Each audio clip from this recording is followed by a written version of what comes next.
Hello and welcome to Future Commerce, the podcast about the next generation of commerce. I'm Philip.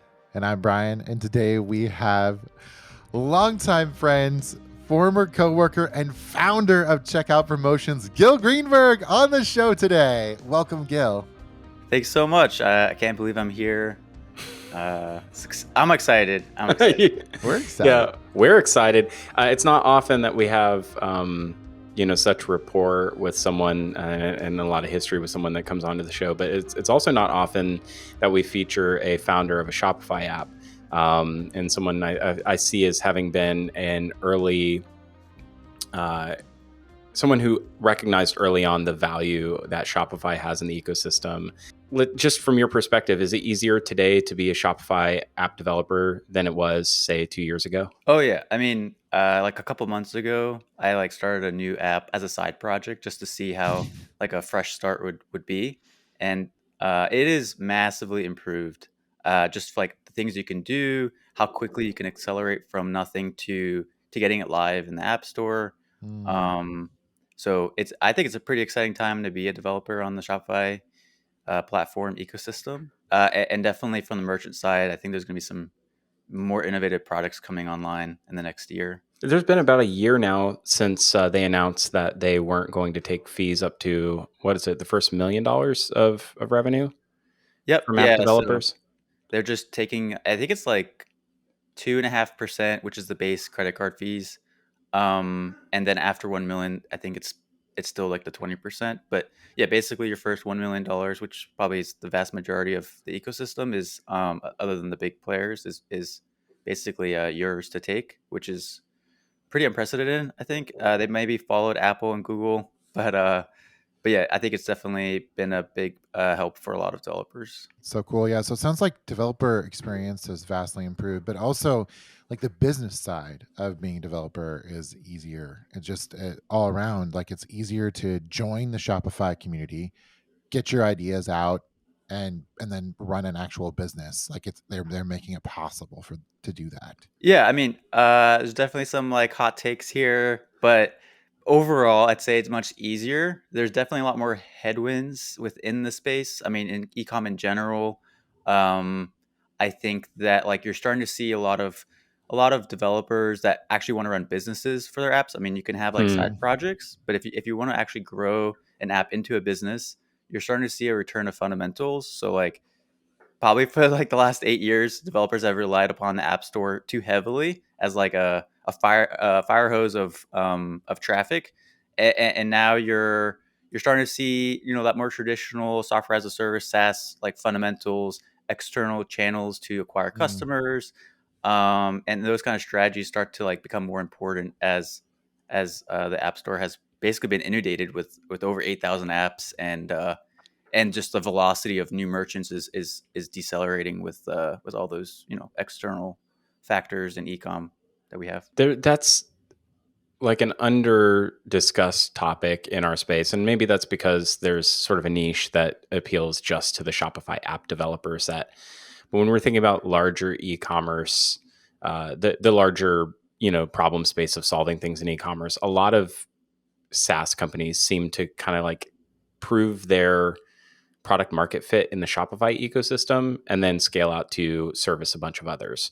Um, would you say that the amount of competition that you're seeing for that, for the prime spots in the App Store today is due to a lot of these, side project, it's really easy. It's as easy today to start a Shopify app side hustle as it is to start a Shopify store. So it's really hard for you to sort of compete and rise to the top. Yeah, I think that's pretty accurate. I mean, it's a pretty low barrier to entry. Mm. The languages are pretty open. I mean, from a fundamental sense, like a Shopify app is just a website iframed into the Shopify admin. So you don't have the barriers to entry like you would maybe on Apple, where you have to learn their language. There are other ways around that, but I would say like the developer side of things is that the barrier to entry is higher there. Here, you just have to really know the basic like web development languages, and you can really get a Shopify app started. So I think traditionally it's been a low barrier to entry, and I think that's starting to change. Just like looking at the overall ecosystem and just hearing from other developers on their growth from 2022, it's starting to be a lot more challenging. So That's interesting. Yeah. So a lot is changing, and just a week ago, as of the recording of this podcast, we saw the introduction of Shopify Editions, and like what that meant for the What the heck was ecosystem. that So yeah, even? yeah. Like, Tell us yeah. about Editions I'm and not like in what's this going world, on. really. Catch me up. So I'll start by saying it's basically like a change log of the past 6 months of changes to the Shopify platform.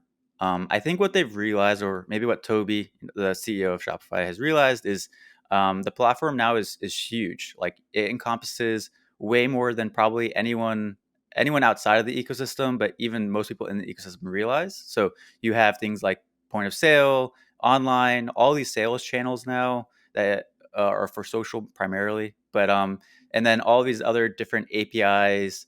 And to actually keep up to date with all the changes across the product set is very challenging, both externally and then also internally in Shopify. So I think their primary goal is really to highlight all of the changes that have happened across the Shopify ecosystem for pretty much the past 6 months, and then any changes, those kind of like nice headliners for the next couple months that will be coming out.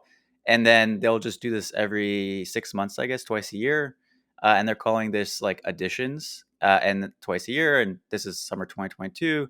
So they said like 100 plus announcements. I don't doubt that, but I will say a majority of them have probably already shipped and they're live for the past several months. But maybe a lot of people don't know about them. Yeah, I saw a little bit of chatter about that. It also seemed like they were fulfilling on some promises from announcements that were made long ago. Mhm. There's, just I mean, maybe you could enumerate some of them, but as the Shopify ecosystem has become, it's sort of stratified in two dimensions. You have Plus, and you have sort of the enterprise product set. Who have been clamoring for things like B2B offerings for quite some time. And then you have, the app developers who have their own, ecosystem, and there's a lot of like need for innovation around APIs and various API improvements there, not just on Plus, but elsewhere in the product. What are some of those that were already announced, maybe in prior announcements? Shopify Unite, for instance. What are some of those that have either come to fruition or sort of like were held off for quite a bit of time? Yeah, I mean, look, if you go back a couple of years ago, 2019, they announced the beginning of what they call checkout extensibility. At that time, like their primary feature of that was subscriptions. They launched that. I think it was maybe a year or two ago, but they never really launched the full extensibility of checkout until this summer. So they finally launched a way to extend checkout. And so that's been in the works for quite some time. I mean, at least 3 years, possibly more. And then you have a few other features like B2B, which has always been kind of a forgotten child of Shopify. They had a sales channel. It was pretty terrible, to be honest. Now they have native APIs to handle some of the aspects that you have in B2B. And then they also launched recently Shopify Functions, which we can get more into later on. I think that's a pretty exciting insight into like the ways Shopify is changing fundamentally. But yeah, these things have definitely been in the work for a while, and my assumption is that some of these got delayed due to 2020 COVID, the everyone's timelines and priorities shifted. So I assume that some of these things probably got delayed, but it's really exciting to see some of these things ship after they've been, maybe I wouldn't say promised, but maybe highlighted in years past, and now they're coming to fruition. As a very technical founder and sort of developer first, or maybe I'm putting words in your mouth. No, I'm definitely a developer first. A terrible business person, so never ask me for business advice. But I can make things. I can put things together, and then asking for me for profitability. That's someone else. uh, I love that. I love that you just own I that. But love no, it. as Yeah. a developer first, like where is your mind's focused in out of these announcements that came out? Like what's most exciting to you? What are you like mulling over and dwelling on how you're gonna like what you're gonna do with it? Yeah, I mean, look, there's probably two parts to that. So for me as a developer, Shopify is a closed box. At least traditionally, it's been a pretty closed box. You either kind of I think we always said like you either follow Shopify's way or you went down the highway, like you found another alternative platform. And so they've been slowly opening up the box to be maybe multiple boxes, a larger box. And now you kind of can stick your hand into the box where before maybe it was only on the outside. And so as a developer with Shopify, you kind of had access to a limited set of APIs. Oftentimes they had internal APIs that were not public, and so you couldn't even do all the things maybe Shopify could do. But you had APIs, and for like non-technical people, that's a way for you to basically like get data and then maybe update or create data into the system. But it's really like a transactional kind of way of thinking about. So you can read and write, but you can't actively in the background adjust core logic, right? So you could add products, you could delete products, read products, but you can't like actively adjust pricing rules. And so what they've started to do is open up the ways that developers and merchants can extend the platform, which I think is really exciting and I almost feel is underappreciated. So they're calling it Shopify Functions. That's like their one of their, I guess, highlight features for this editions. And basically, it's a way to run logic within Shopify's backend in like an isolated environment, so that it's secure, performant. It doesn't affect the core performance of, let's say, checkout. Doesn't cause like security issues, but allows you to kind of work with Shopify's mindset of, look, like it's a box, but now you have control over parts of that box. So they're starting out with pricing rules, or essentially they call it discounts, but it's like the pricing engine. So you can do discounts now that you couldn't do before. So things like tiered discounts, maybe more complex gift with purchase, but you basically can extend the discounting behavior. And this is really just the initial like subset of APIs that they're launching with, and they say that it will come to other facets of Shopify in the future, like shipping and maybe order routing. Mm. But I think it's really exciting because now you're having logic that runs all the time in the background, basically like within Shopify, and it allows you to really extend the platform that just regular APIs don't allow you to. So for me, this is a pretty large announcement because it's a big change of, I guess, methods that Shopify just didn't allow before, and probably was actually one of the main like I guess people would say, Shopify can't do this and that, and maybe some of those items will be possible in the near future. And right now, I'm talking about discounts, but we're Hmm. talking about maybe more complex order routing to ERP systems. I don't know. That's like hypothetical, but that's pretty exciting for me. Before we move on from that one, if in times past, there's been a conversation around uh, a merchant, someone building a store on Shopify who might be coming from, say, like a larger tier, deployed software e-commerce platform. Um, so they're rethinking the way that they're building their store, and they're sort of feeling like there's certain things that they needed to accomplish. They would have had to have written sort of a custom app in the past and hosted software elsewhere and sort of maintain that on their own. Does Shopify Functions give them some sort of an ability to deploy code into Shopify's ecosystem that can run specifically for their store, that does sort of like obviates the need for them to have this other sort of tertiary bit of logic that serves only their store? Or am I misunderstanding, this other benefit? Yeah, I think it's not there quite yet. I think right now it's for a specific use case, which is just discounts. So if it's outside of the discounting behavior, like I know we've written in the past code to manage inventory syncs and Sure. ERP kind of things, like to sync orders to third parties. That's not something currently Shopify Functions will assist with, but I do think you have tools now popping up that are native to Shopify, like Shopify Flow, that allow you to accomplish those kinds of tasks with a no code type of um, Sure. approach. And Flow previously was available only to Plus, right? Is that Yeah, so they've been slowly introducing Flow to, now it's all plans except their most basic plan. I think that's a tremendous opportunity for developers. Previously, if you had an app and the app had to send messages to an email, to Slack, to other apps. You had to create a custom integration between your app and that app. And so now you can leverage Shopify Flow, and you really just tell the merchant, look, I have these connections into Flow. These other apps have connections into Flow. Just set up the workflows with Flow, and I think it really will kind of like, I don't know, supercharge the community of developers, and hopefully more apps start to build into Flow. But that's also a really big, I think, announcement. But it kind of goes back to product differentiation. So like that used to be a Shopify Plus exclusive feature. Now it's for all plans. And so you kind of you have to think to yourself like, okay, what are the main features that, separate Shopify Plus, their enterprise offering, from the rest? And I think that actually has probably been partially addressed with all the recent announcements. Yeah, no, it's interesting. I like literally right off their announcement website, it says, Functions creates the flexibility of an open source platform without needing to deal with any of the hosting, security, or code versioning headaches.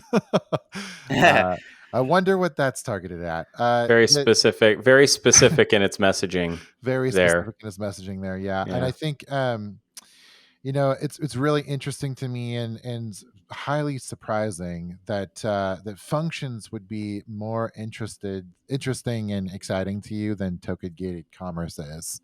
I mean, I'll jump in here, and because I don't want to steal Gil's thunder here. There was actually an amazing podcast I recently just heard on business breakdowns, and I've been telling everyone about this. But I think it was Alex Danko from Shopify who I think heads up their sort of, I don't know, crypto working group or something. With the blockchain team. Sure, why not? Yeah, let's call it that. That's probably the right term. And had a really great breakdown on episode 28 of Business Breakdowns. It's a great podcast. Go listen to it. Had a really great thesis as to what token gating can possibly do and why it's important. And I think there's probably a lot of criticisms there as to how early that is or how useful it is at this exact moment in the world. But, like anything, consumer adoption kind of guides everything. It's going to be a long time before that becomes really prevalent. So I said all that to keep Gil from having to explain what token gating is. So go listen to that podcast if you really want the in-depth. But I'd love for, some of that. What's your take on? I was also on some being of a those little bit types? sarcastic there. Phil. Oh, you were? Oh, I couldn't. That was me being very dry. That wasn't even. That I wanted dry. to hammer on the open source point a little more too, though. But I sorry, did. Gil. I was joking around. Well, So anyway, I mean, back to you, Gil. I think everyone should try that token gated experience within the Shop app, not for the token gated experience, but for the experience within the Shop app. I'm trying to word it in a way where I don't get in trouble, but basically, it's a very interesting way that they've implemented almost like a experience in the Shop app that's isolated. So maybe I'll leave it at that. I don't know. I feel like we could revisit that in 1 year. I mean, you were talking to your friend Toby just the other day when you went out to breakfast, and Oh no, that's. Look, I met him for breakfast one time for an hour. Don't deny it, Gil. Yeah. That's completely off topic, but I do kind of. Have you ever noticed that people they meet someone online or they talk to someone and then they're like, my friend, and you're like, oh, I'm your friend now. Oh, yeah, we're friends now. Oh, I didn't know we were friends. Brands do that. Is there a word for that? The brand they'll send you a text message and they're like, hey, friends, and we're like, no, we're not friends. No, we're not friends. I'm not your friend. There needs to be a word for that. I love that. There needs to be acquaintance. No, like when a brand tries to call you their friend, but they're really not your friend yet. Oh, well, we'll name that. I love naming things. Yeah. You heard on the last podcast, Brian. When I name things, it gives me power over it. I love that. Exactly. I'm just going to keep saying that until somebody clips it out of context and uses it against me. I feel like I did that in the moment while we were talking on that episode. Let's shift gears a little bit. So anything else, any other announcements and additions that you felt like was quite interesting? I find it interesting that there's, this kind of displaced Unite to some degree where announcements usually would have been reserved for. Any speculation as to the future of, Unite as an event in the Shopify ecosystem? Okay, You can never say no mind. Not We on can comment. there. Say no we can shift comment. gears. Whoa, say no comment. That's totally cool. I love it. Also before we move on, I don't know if this is part of Editions. I think it was. But the thing Philip, you were hyped on and I was hyped on too, was the loyalty play with the shop app. Oh my Yeah. gosh. That was really, really interesting. Gil, maybe you could talk a little bit about that functionality. I mean, I think they're just addressing like almost a symptom of in e-commerce, especially for Shopify merchants. I think that the type of merchants on Shopify, you have 2 million, so you have a lot of types of merchants. But if you look at the overall ecosystem and then you put them into buckets, there's a large bucket of merchants that relied heavily on Facebook and other ways of acquiring customers that today is just much more expensive than 1 year ago, 2 years ago, especially 3 years ago. And so you're starting to see Shopify either acquire, like Dovetail, Yep. or create methods for brands to retain those customers in ways that maybe wasn't possible, or you had to rely upon a third party loyalty system. And so they're starting to build some of that into the Shop app through like what they just recently announced. But it's really just ways to leverage community to retain your existing audience. You see them heavily investing in subscriptions, so they've been building out a native Hmm. subscriptions API, and they've now been building out new ways to do, like, they call it selling plans, but it's basically ways to buy products, with maybe like payment terms. So it's like Brian, you're talking about one piece of a larger puzzle. I think Mhm. that they have to address. It's not even an option in order to keep the ecosystem healthy and make sure merchants are sustainable long term, and you're not just acquiring customers and then throwing them away. Well, there's the discovery aspect. Before everybody, I love watching sort of trends of what kind of thought leadership goes around on Twitter. And a year ago, 2 years ago, it was, do you know that the Costco hot dog costs $1.50 because so and so said the blah blah blah? And it's Still like the same happens. the same thing continues to like circulate around. Did you know that Starbucks is more of a bank with its loyalty app and platform and blah blah blah?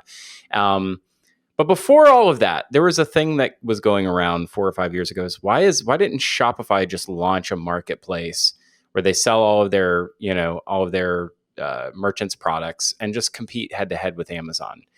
And it feels like this is finally one of those pseudo thought leadership predictions coming to pass in some way, which is it's not really a marketplace. It's not really competing with Amazon, but it is absolutely solving a brand discovery issue. And if you're a consumer, it's pretty easy in this large, very very large, e-commerce ecosystem to pattern match certain types of brands and certain types of consumers together because they tend to shop and frequent lookalikes, and that seems so obvious. It's finally here.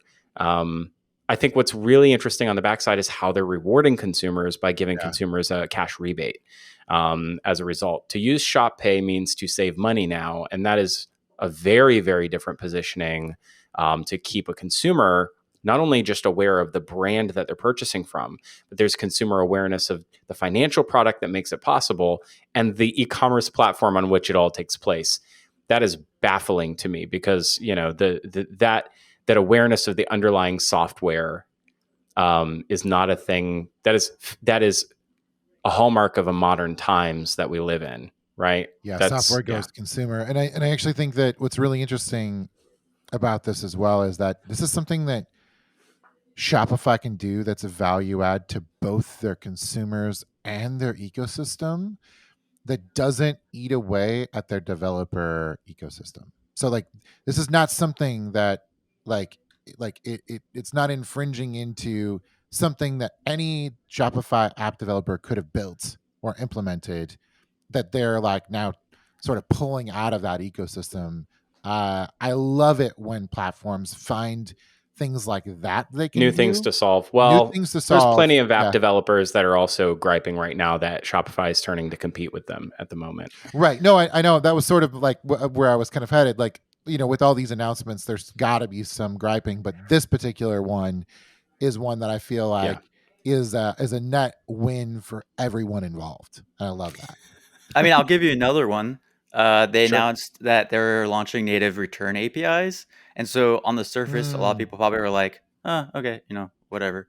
But if you kind of extrapolate that out into the shop app land, think of it this way: like they'll have native APIs that extend the return behavior. You'll still have to probably integrate like a subscription app, but you'll integrate with a return app. But now they're like native into the ecosystem, and so think of like a year down the line, you're a customer, you open the shop app, and you can just return in the shop app without having to go through all the hassle of going to the brand's website or opening an email or customer support. Like more mm. of a maybe an Amazon esque, Hmm. centralized behavior. So I think things like that become possible without necessarily eating the developer side where they're not becoming a return app, they're just facilitating that in a more seamless way in the platform. That's super, super interesting. I feel like this is Philip, to your point, maybe this is the step towards like opening up a marketplace at some point. I don't want to speculate too Well, I far, mean, but like yeah, it feels like all the infrastructure is being built around it before it happens. Like well, it's I mean, they all have fulfillment now too. There's, yeah. I am very ignorant of what's happening in the Shopify ecosystem, and that's mostly because a lot of my work has been, in mid tier enterprise, which has a very different, has not typically reached for Shopify until the last few years. Um, I do want to come back to this point that Gil, you made earlier around competing or the messaging to compete around open source and sort of what this new era might present. We have true enterprise offerings now. There's certainly a lot of enterprises that have just sort of made it work on Shopify over the last few years. A lot of case studies there. Um, Speed to market seems to be the highest value uh, uh, that any enterprise has right now, and the ability to govern with a small team, like to govern e-commerce with an extremely small team and to be nimble. Those seem to be higher value than it has to be done exactly this way. And the brand team, it says it has to go this way. And, we're going to try a whole bunch of things. All that said, typically with infinite amounts of flexibility, there comes, a lot of complexity. And I'm curious, if any of these, changes or any of these sort of announcements and roadmap items like lead us into a place where Shopify is actually so complex of an ecosystem now, or developing for Shopify becomes so complex that uh, in the end it kind of becomes very messy and sort of reinvents some of the problems for a new era that we've all experienced from open source times past. Curious your take on that. Yeah, no, I mean that's a really great question. I think that some of that has been a problem already. Like apps not playing well with other apps. That's probably like one of the biggest issues that has occurred since the beginning of Shopify, of the App Store at least. And they've slowly begun addressing that with some newer ways to develop out apps and integrate your app into the storefront or the backend. So I think they're aware of that, and yeah, like you said, Philip, it's very easy to get stuck in that trap. As you open up more areas, there are more possibilities for issues to arise. I don't know. I feel like a lot of the new ways that they're approaching like checkout on the storefront, it's very smart and methodical, and maybe partly why it's taken them so long to come out with some of these things is if they've gone back and probably worked multiple times over the same approach. And so, I can hear on one side of the ecosystem, people are like, it's been a couple of years. Where are these things? Checkout extensibility, Shopify functions. They previewed a year ago like a content Multi-store. management system. Yeah. So I think that they're just the kind of company that doesn't come out with something until they're ready. Not to say that everything's perfect. It's far from perfect. There's a lot of small problems. I know the developer ecosystem, like where I come from, there's a lot of complaints about some of the recent changes to like the App Store. Um, but overall, I feel like, I mean, in my mind, they're approaching it as best as they can. One more trend that we've seen recently is a lot of what Shopify would call third-party marketing apps or tools for Plus. We've seen a lot of consolidation among those tools, and they're increasingly taking a larger piece of like a functionality and consolidating, text and UGC and ESP and like all of it, it's all coming together, all in one, in several of these like big locations.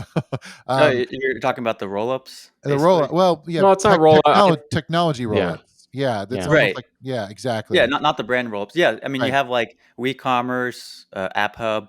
There's a few others. yeah, They're pouring a lot of, I guess you could say, traditional. I don't know, Philip. Is this smart money? They're Sure. pouring a lot of money in purchasing different apps that have done different things, and yeah. then I mean, I haven't seen any. Okay, I don't want to like put anyone on the table, but like there's still a lot of room for better experiences. Like you have all these apps. Where's the centralized billing or better pricing when you're using multiple apps? Like I just haven't seen anything Hmm. truly interesting appear yet. Do you see any of like the larger players saying, "Oh, Shopify owns too much. We're going to go work with some of the maybe like newer ecom players, some of the ones coming over from Europe that might have like potentially less functionality built into the platform and more space for someone to take part of that like experience pie." I think it really depends on like the velocity of those platforms because at least historically in the past several years, the question would always be answered with no because Shopify has always had the velocity on their side. Like the new customer velocity was just so high that Hmm. kind of building for another platform often, at least for a smaller team, was a distraction. Your time was better spent on Shopify and building out that and capturing the user base there rather than trying to worry about a smaller user base somewhere else. um, I mean, to answer maybe your question more directly, like you have some examples of both approaches. So, for example, Yotpo, like they're probably one of the bigger players in the Shopify space that Shopify has recently partnered with to I guess I don't know much about it, like to build out more integrated solutions. And Mm-hmm. so where Shopify could have maybe built out native reviews Mm-hmm. or other facets that Yotpo is building, they've Great instead example. partnered. So I think you see like investments in partners rather than competition in that side. Whereas I mean they do acquire some smaller apps like Dovetail that Hmm. does things that other apps do. So it's hard to say like there's not a definitive answer. It's I would just say like looking on the outside, Shopify tries to partner where possible, but I think if they feel like they can move faster internally or there's like a really pressing need that they see in the ecosystem that they could improve, then they'll Mm, acquire or compete. So like Shopify email is one example where they're not right. competing directly with other players in that space, but I think that they're probably competing for slightly different customer segments of that market. I guess I would even just ask, why do people hate Yotpo so much? Like that's, I don't understand the hate. I don't know. I mean, I think every ecosystem you kind of have people rally around something. So I guess Hmm. Yotpo unfortunately became a rallying cry for some For folks. pricing or I think unbundling or whatever that yeah, happens to be. I think pricing maybe. I've always been a fan of their approach of how they've done like acquire. They've acquired a number of products that have made the overall product much more convincing for merchants. I guess you could call them like a super app or they have there's a lot of different offerings now. They remind me of like Twilio, but Twilio is more on the On the developer side, right? yeah. So Yapo has a number of products now. I think they've offer like pricing that is if you have multiple of their products, they offer you like good pricing, discounted pricing. Although don't quote me on that, but I don't know. I'm a big fan of like that approach. I understand like for some merchants it's definitely more expensive. Although I feel like recently someone showed me the pricing and it seemed almost cheaper than some. So I don't know. Yeah, I think that there's a really interesting dynamic here, and maybe this is total conjecture, but Brian wrote a piece about counterfactual thinking, and it's broken my brain. So we're going to play a what if scenario. But Yes. there's a world there's a world in which Shopify didn't go public 6-7 years ago, right? There's a multiversal outcome where Shopify didn't go public, and what I believe is Shopify's IPO was a moment where anyone building on an e-commerce platform could stand to personally benefit from the acceleration and the uptake of that platform. And I almost see Shopify's IPO as being the differentiation point for an entire industry to rally around one platform that could give them a positive financial outcome. And to some degree, developers saw their own fate being tied up in the stock price. And as the stock price moved upward, it created more network effects for people to get behind it. There's a world out there where, Magento IPO'd as well, and they were more direct competitors, and they were able to get the capital to build a true SaaS offering. Like, there's a world out there where that would have happened. I have a theory that the app ecosystem only exists as it does today because so many people were able to capitalize on the stock, and I wonder how durable that is where the stock is not in such a great place. Of course, today's 10-1 split day, so who knows? Okay, well, I said all that. Affordable. I said all that. There's nothing really to respond to. Let's shift gears. Tell us, checkout promotions. You have a really interesting solve for for the type of a buyer modality that happens all the time in real world commerce. What is checkout promotions doing in e-commerce? Sure. So, I mean, right now, it's very focused on doing one thing and hopefully one thing well, and that is basically post-purchase upsells. So, I think that it's almost like confusing to some folks that have never either seen or used a post-purchase upsell, because you don't really have anything like that in the physical world, I would say. But basically, on Shopify, it's fairly new. Within the past 2 years, they launched native functionality to essentially show a new step in checkout after a customer has paid, to have a chance to upsell them to something without affecting the initial conversion. So you kind of have that initial conversion locked. You know that it's placed. Nothing's going to affect that necessarily. Maybe branding, but you now can add additional like AOV, average order value, or you could even add like a free gift to increase the loyalty of the customer. Or there's a lot of use cases. Product sampling to introduce them to new product lines, especially if they're like a first-time customer. Maybe they're not aware of all the products that you offer, like a beauty brand or like for like shampoo, you could do travel sizes. So basically, it's focused on introducing promotions in checkout, but specifically in post purchase. And I kind of got lucky because I basically created the app right when using a different API than what they introduced, but I created it right around when they were developing these native APIs. And so I think, like everything, the timing worked out really well. And now 2 years later, they've announced checkout extensibility, which is essentially pre-purchase within checkout, and that is where I'm headed next, and trying to build out some core use cases there to help facilitate increasing your AOV and also loyalty and customer retention.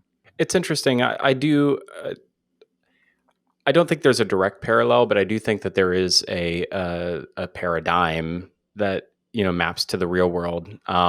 It just doesn't happen from the merchant to the consumer. I have this happen all the time. I'm in line at the grocery store. I'm checking out, and my wife texts me and says, "Don't forget to get X."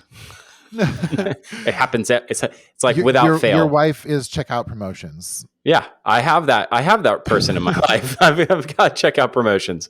It just doesn't. It's not from the retailer. You also get it when you're walking outside of the store and the Girl Scouts are asking you to pick up some cookies. You see it all the time in the garden section at the if we're talking grocery store right now, like the garden section on the way in and on the way out. On the way out. That's true. Yeah. Getting a bag of ice. There are sort of modalities that happen. Once upon a time, my mom would buy stamps from the cashier. So whatever. It's interesting seeing more internet native use cases around the buying experience. Where else can checkout? I know checkout promotion is really focused on the actual buying experience. Now you're coming up into the checkout itself pre-purchase. Aren't there other problem spaces where this could be solved? Political candidates get one-click donations all the time in email. I'm curious where else such a modality might take place that's outside of the checkout.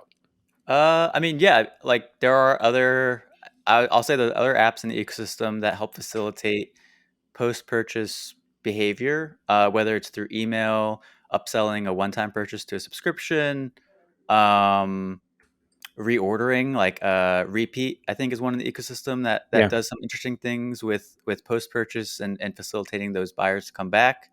Um, so yeah, I think I'm very focused on just like a core set of use cases that exist within this one part of checkout.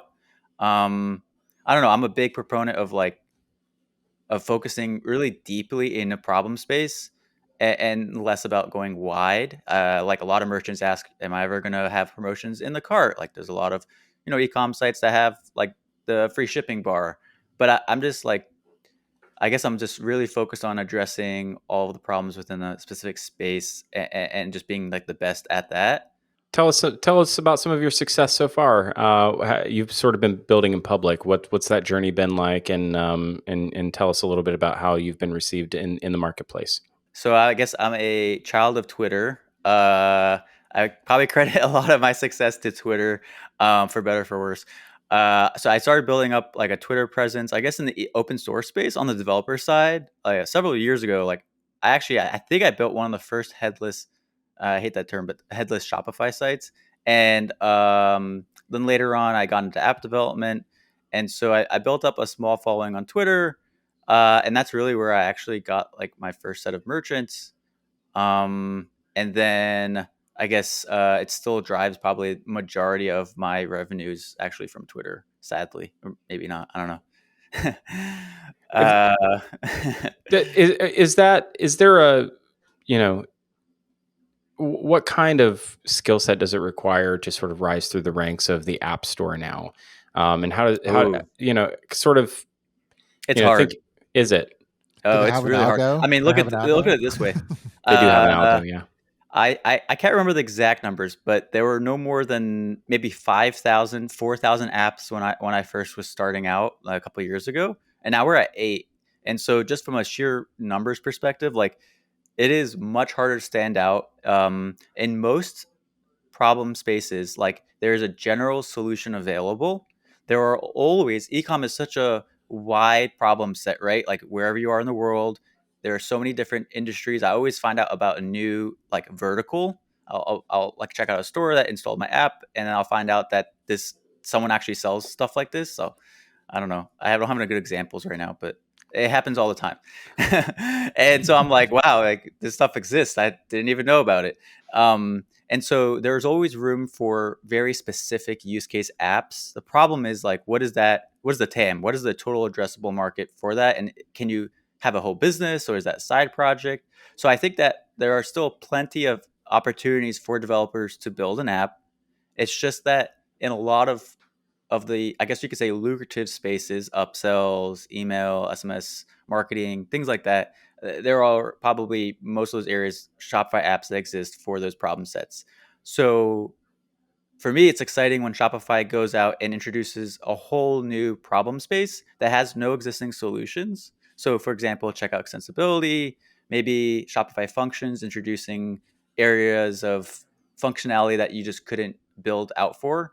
And so now you have these new areas that are kind of open for anyone. Like you might have some existing players build out into that, but it doesn't guarantee that they'll be the best or that it's going to be a great solution. And so I think it introduces a lot of opportunity for developers, and that's actually what I did. I mean, 2 years ago, post purchase, that was a whole net new functionality. So for me as a developer, whenever Shopify opens up these new problem spaces, it's pretty exciting. I'm assuming that your install base sees a lot of success. It's fairly trivial to uninstall, right? So they don't keep things around if it's not working. Yes and no. Like so like for my app, there's a lot of manual setup. So for Hmm. people that have the app and it works, they typically don't churn. I'll say that churn in Shopify, like it really depends on the size of merchant. So at the plus end, at the enterprise end, churn is very low, like less than 2% maybe.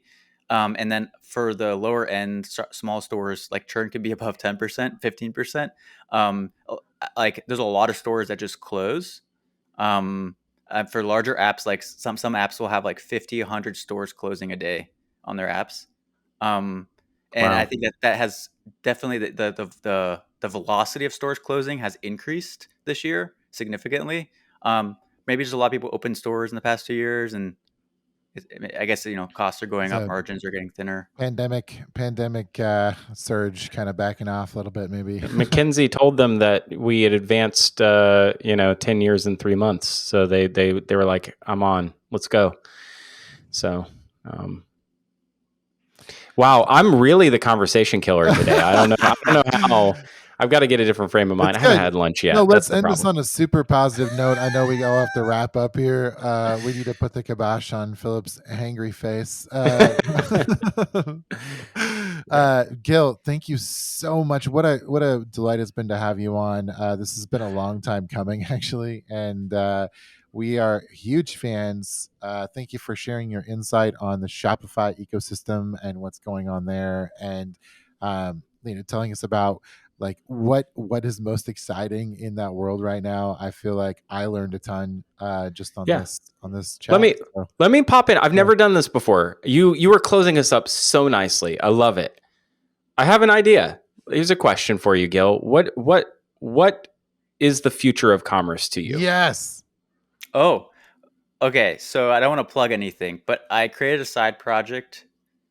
It's named something. I'm not even going to name it. It was a side project. Don't need people downloading it and then complaining it doesn't work. But I actually think that the future of commerce is everywhere. And that for me, the most exciting bits are like how that all comes together. And so I don't know, like offline to online, online to online. It's just commerce is everywhere now. It's wherever the consumer is. Actually, Shopify maybe called it with the whole what do they call it? Consumer to commerce, commerce to consumer. I don't know what they. Oh well, I just ruined your ending. But No, I love it. commerce is everywhere, and so I think that wherever commerce does not currently exist, commerce will exist. And you could probably blame NFTs for this, but yeah, I think that commerce will kind of enter our lives in like all sorts of areas that it doesn't currently exist, and that's really the future. I don't know if that's No, the way you want to I word it. I love that. Omni-channel for the metaverse. That's what we're talking about. Well, right now. Webb Smith calls it omniverse, and I don't think that there's anything wrong with that. I kind of love a future that is everywhere, commerce online everywhere, wherever you happen to be. I can get down with that. Gil, thank you so much for joining us. We'll link it up in the show notes, but where can people find you online? Sure. Twitter, I'm Gil G NYC. I'm in NYC if you don't believe me. And then check out promotions.com, and that's really it. I stay off of the TikToks and all those crazy things. Well, if you ever do a dance, let us know and we'll update the bio. Thank you so much, Gil. Thank you for listening. Commerce is a catalyst for change in whose world? Your world, the world around you. Maybe if we all did that, we'd have a better world at large. Thank you for listening to Future Commerce.